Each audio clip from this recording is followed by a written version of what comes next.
This is the third lecture on a topic of cellular basis of morphogenesis. In the first lecture, you are going to get the link in the description, so you can visit the playlist to watch the first two lectures as well if you want to, and other lectures on developmental biology. So, in the first lecture of this topic, cellular basis of morphogenesis, we will try to understand what is morphogenesis and what is the role of differential cell affinity morphogenesis.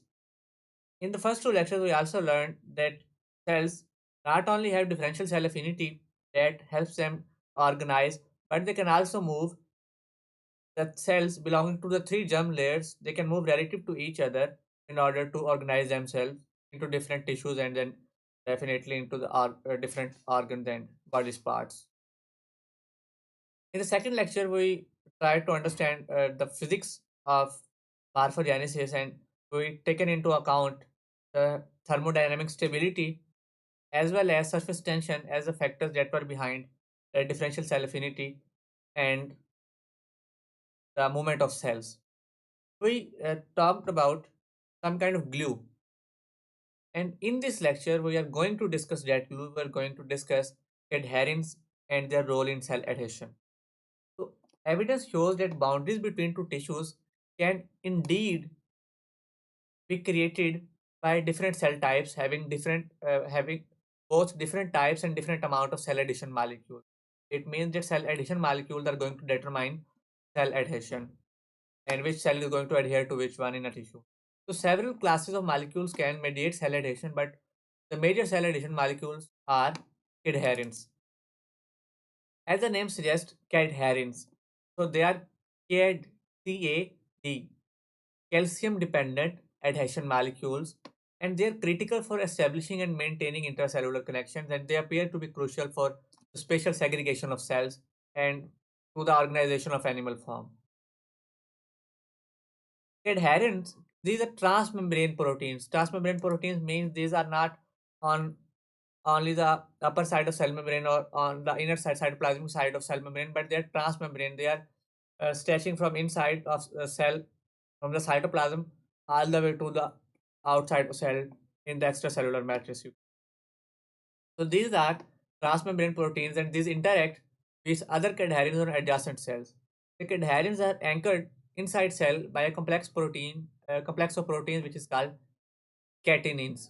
And catenin complex forms the classic adherin junctions that helps to hold the cells together. Moreover, because cadherins and catenins bind to actin microfilament cytoskeleton of cell, they integrate the epithelial cells into mechanical unit.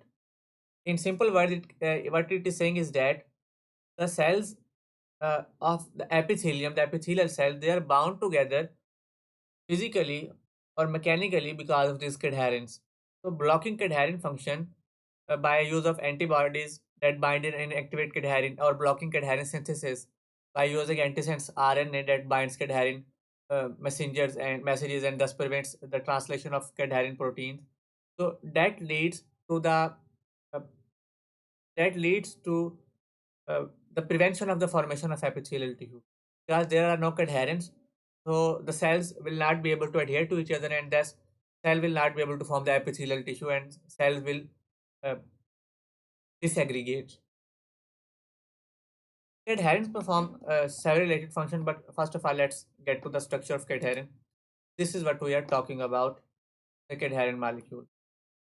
Here we have on the inside actin, and it is attached to the catenin complex, this alpha, beta, and gamma. And then we have the phosphorylation sites. Here we have several cadherins, the EC1, EC2, EC3, where subunits, you can say the subunits of cadherin. And here we have the adhesive recognition site, and then there is the calcium binding site. So this is what a cadherin catenin complex looks like. Now, Cadherin performs several related functions. The first of their function is that their external domains serve to adhere cell together, and the second function is that cadherins link to and help assemble actin cytoskeleton, thereby providing the mechanical forces for forming sheets and tubes. Third function that cadherins perform is that they can serve to initiate and transduce signals that lead to change in cells gene expression. Here are cadherin catenin complexes binding to cells mechanically or linking to cells mechanically.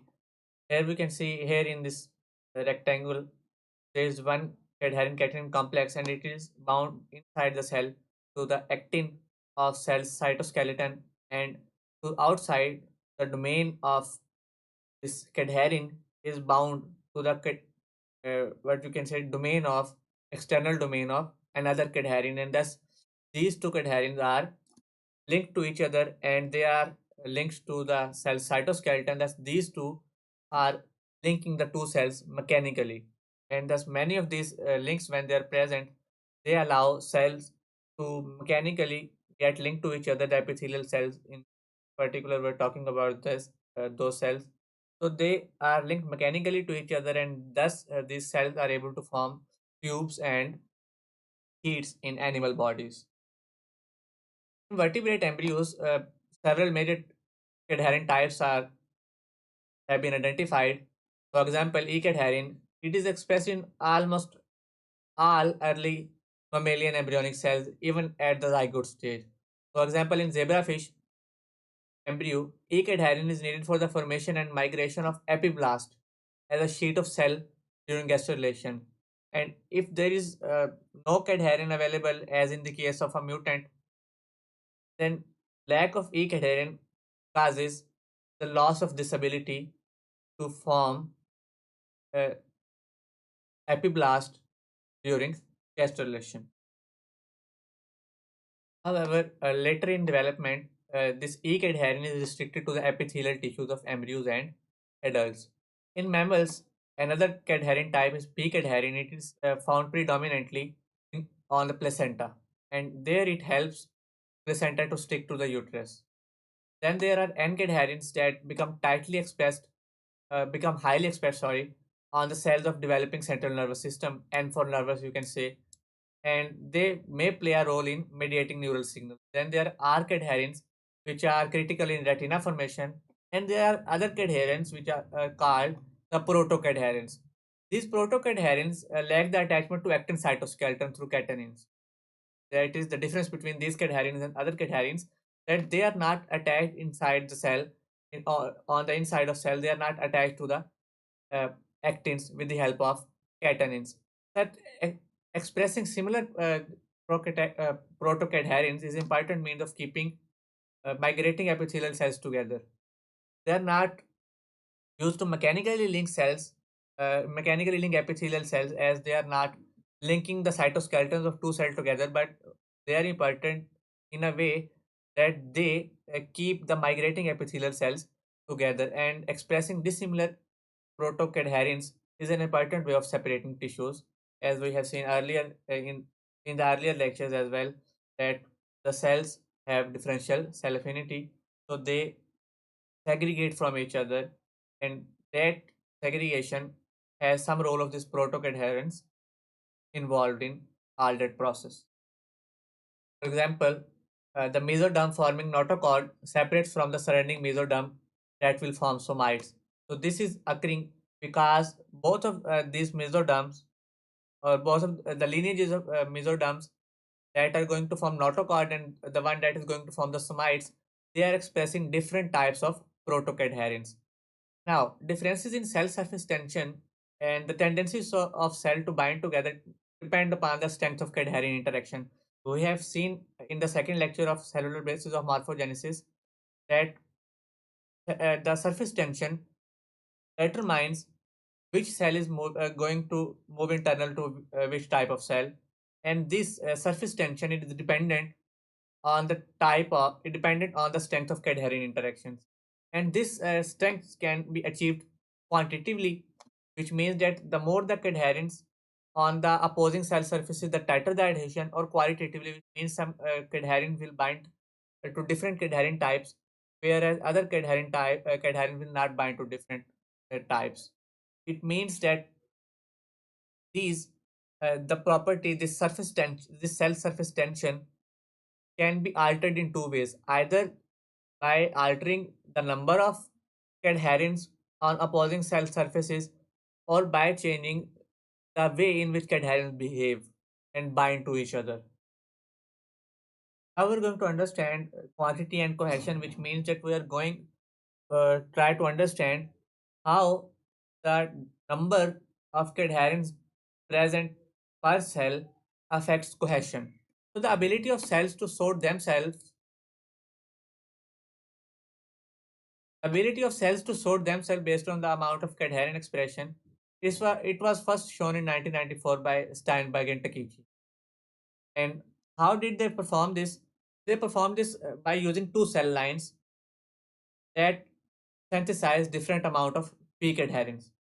And when these two group of cells, each expressing a different amount of cadherin, they were mixed. The cells that express more peak adherin, they had a higher surface cohesion, and thus they migrated internally to the lower expressing group of cells. Then later on in 2005, it was demonstrated by Forte and Steinberg that this quantitative cadherin dependent sorting is directly correlated with surface tension. Means that as the cadherin dependent which means that the surface tension of these type of homotypic aggregates, let us understand two terms: heterotypic aggregates and homotypic aggregates. So what is the homotypic aggregate? Homotypic aggregate is aggregate of two cells that are expressing same type of cadherin, say peak cadherin, but these aggregates, the two cells in these aggregates, or the two or more types of cells in these aggregates, though they are expressing same type of cadherin, the degree of expression is different. In simpler words, we can say that in homotypic aggregates, the two cell types or the two or more cell types, they have same cadherin, but they have different level of expression. However, in heterotypic aggregates, the thing is that both the degree of expression of cadherins is variable, as well as the cadherin types. So there the cells, for example, let's say we're having heterotypic aggregate of two cell types, then one might be uh, secrete or expressing one type of cadherin and the other might be expressing other type of cadherin. So in 2005, Fortin Steinberg demonstrated that this quantitative cadherin dependent sorting directly correlated with surface tension. And the surface tension of these homotypic aggregates, or all the cells that have same type of cadherin, are linearly related to the amount of cadherin that these express on the cell surface. Now look at this graph. I need you to look at this graph. We can see here on the x-axis is the surface cadherins per cell, and in 1000, 50,000, 100,000, and 150,000 and 200,000. And here on the y-axis, we have aggregate surface tension.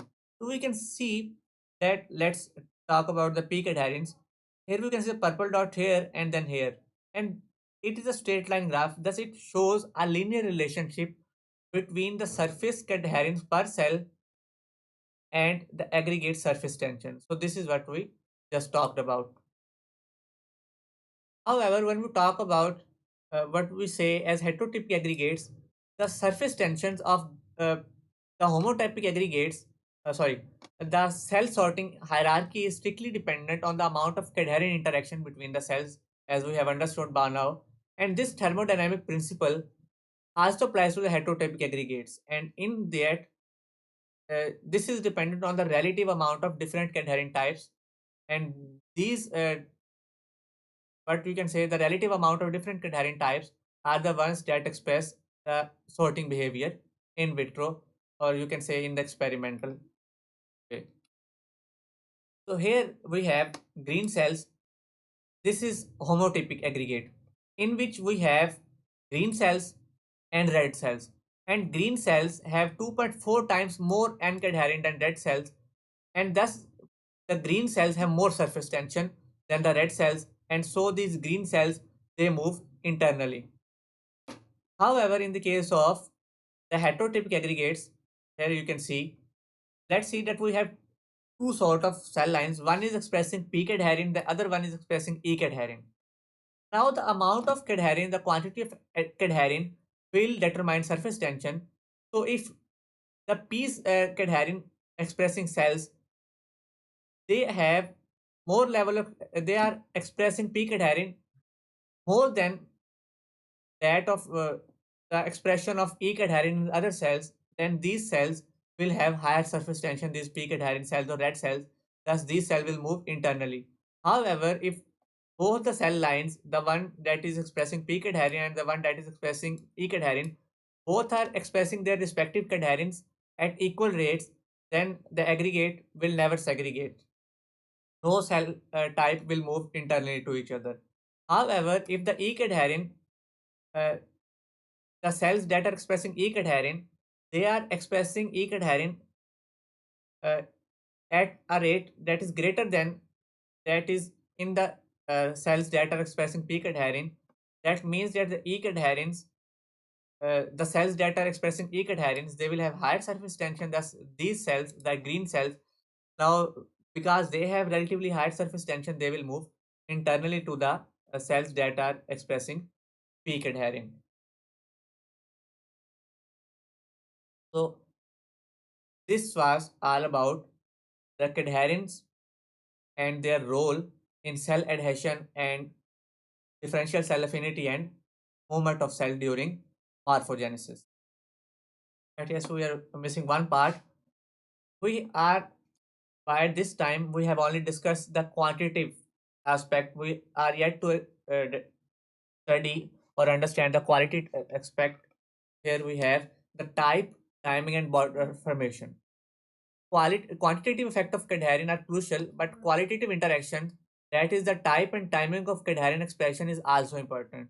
And the timing of a particular development event can depend on cadherin expression. For example, N-cadherin appears in mesenchymal cells of developing chick leg just before these cells condense and form nodules of cartilage. And N-cadherin is not seen prior to condensation, nor it is seen afterward. It means exactly when condensation was to happen, or when it was supposed to occur, N-cadherin was observed, or it was found to be expressing. If limbs are injected just prior to condensation with antibodies that block N-cadherins, then what will happen that N-cadherin will not perform their function, and thus the mesenchyme cells will fail to condense and the cartilage will fail to form. It thus appears that signal to begin cartilage formation in chick embryo, chick limb is the appearance of N-cadherin. When the N-cadherin appears, it leads to the formation of it leads to the condensation of mesenchymal cells, and thus it consequently leads to the formation of cartilage. Now, this was about the time of expression of cadherins. The type of cadherin can matter as well. How the type of cadherin matters? Well, it was shown by researchers in 2003 that R cadherins and B cadherin do not bind well to each other, and thus when the two populations of cell expressing either of the two, either R cadherin or B cadherin, and they're expressing them at equal level, they're expressing these two cadherins respectively at equal level, these populations are mixed together, then they do not form an aggregate. Instead, they sort out in opposing mount of cell with distinct border between them. We studied similar thing when we were studying the thermodynamics of morphogenesis, or the thermodynamic basis of differential cell affinity or adhesion, etc. So this is what is happening, or this is what the real cause behind that is.